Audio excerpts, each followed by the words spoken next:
Alright, so now we've got Rusty back, we've got the new tier scale. This deck's actually sick, so here's the list. Don't forget to like and subscribe, comment as well, any changes or anything you'd like to see.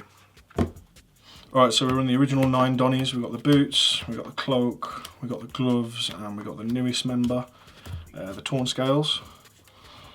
Fairly standard, don't really need any explanation.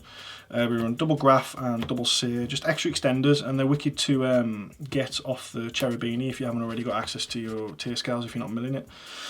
And then just for like extenders to ensure you can make your Cherubini, we run 3 Kagamusha Knights, a Teratop and a Takatomborg, a Wielder and a Tracer, and then the 2 Dangers. This is kind of inspired by Jesse Cotton's list, where he's like running the Renauds and everything to sort of ensure he has access to the Isolde.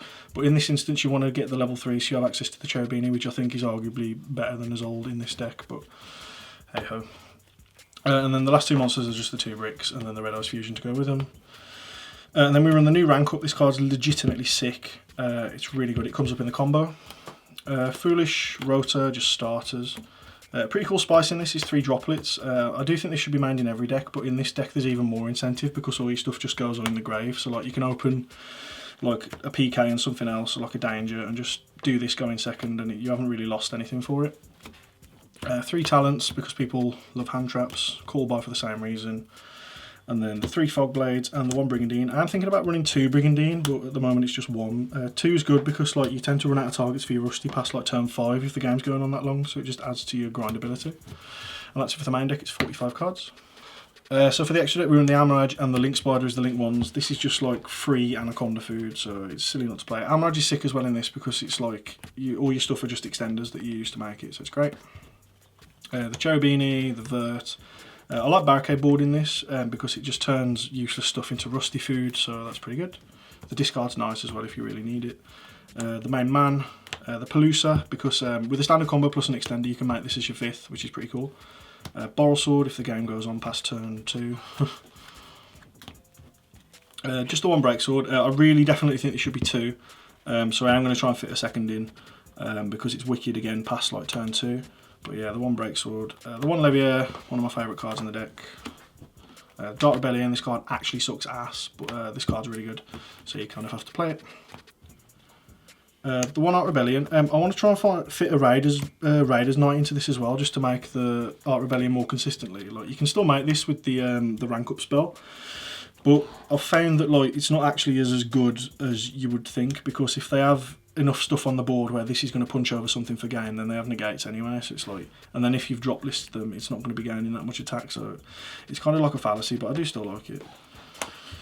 The last Xyz is a true king of all calamities because you can make this off the rank up magic. You can also play Kali Yuga or any other Dingier Suit or any other like dark Xyzs. Kali Yuga is probably a better suggestion than this, but it kind of depends on the situation because you don't want to turn like your own Dragoon off and stuff like that, but yeah. And then the last card is the Dragoon because it's broken. So for this combo it's just Torn Scales and a discard. So you'll summon your Torn Scales, discard whatever, and this will send you a cloak, banish it, grab yourself a boots, make yourself a nice easy Cherubini. And then Cherubini, send in your graph, get you Sir.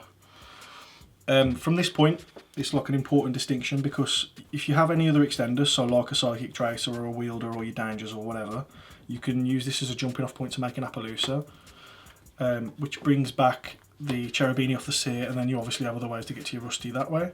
But for this we'll just do it as we don't have an extender. So you just go to your Rusty, and then Seer's going to bring you back your Cherubini. So you're going to use your Rusty first.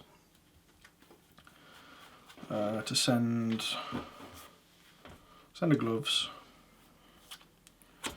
and set a fog blade, and now you can just use your gloves, send whatever. I tend to like to send another cloak just so I've always got one in circulation, and this brings back the tier scale. Okay, so from here you can use your boots. It's like a distinction to be made is whether you want to get a Brigandine or a fog blade. If you have an extender, then you can get the Brigandine and you can further, like, you can make a Levier from this point and then do all the other stuff. But in this instance, I'm just going to get a Fog Blade because it's just another interruption. We can just set it so it's there.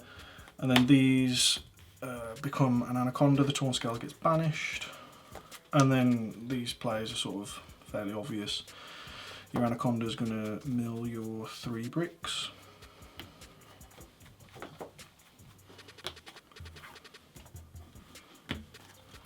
And then this makes your Dragoon. And then that's pretty cool. Off one sort of 1.5 cards, you have your 3 interruptions. One of being sort of an Omni Negate, which is wicked.